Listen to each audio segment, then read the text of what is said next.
Hi, this is Erica from G&M Retro, and today I'm going to be doing a tabletop review on the Nintendo 64 controller from Tomee.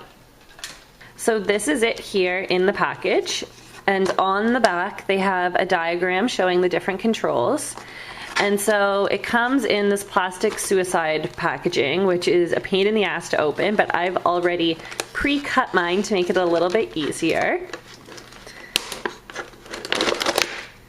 So this is the controller, and it feels very solid. It doesn't feel cheap at all, and it's made out of ABS and PVC plastic. And so it's the same weight as the original 64 controller. This is the green one here, but it does come in a variety of different colors, like gray, the clear blue, red, black, and also just the plain clear. So the button layout is the same as the OEM controller, except they've added in a turbo, a slow, and a clear button, which is nice for fighting games. And the D-pad is basically the same as the OEM controller. And it's nice to see that they didn't use a disc-style D-pad like some of the other third-party controllers. Like this one here, you can see the disc style makes it a little bit more awkward to use. And the A and the B buttons, they don't stick out too much from the face of the controller, so this makes smoother movement between the buttons. And the L and R buttons are nice and clicky, but it's not necessarily a bad thing. It just makes it a different feel from the other buttons on the controller. And the Z or Z button is very responsive, and the C buttons are also nice and responsive.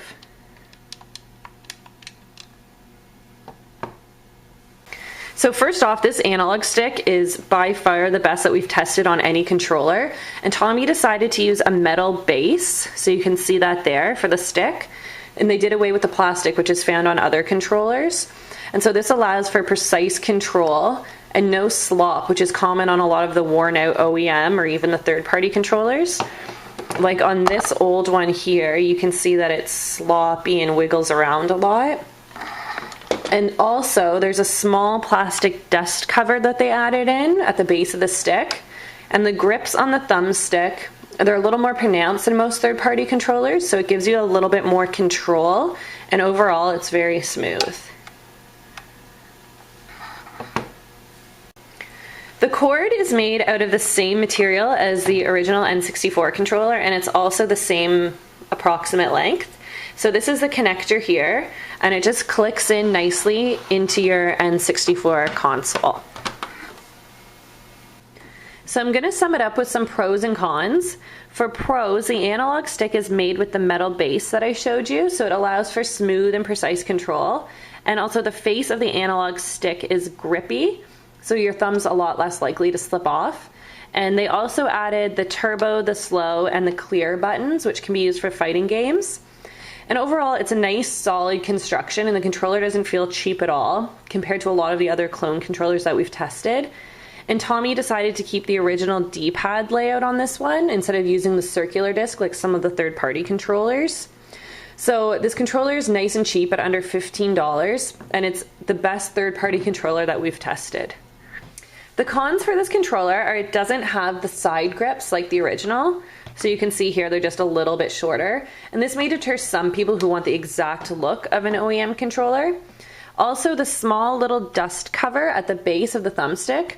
We noticed that in gameplay that's requiring fast directional movements, that the cover might catch in the housing just for a millisecond. It becomes a minor annoyance, but this can be remedied by using a Swiss Army knife to remove it.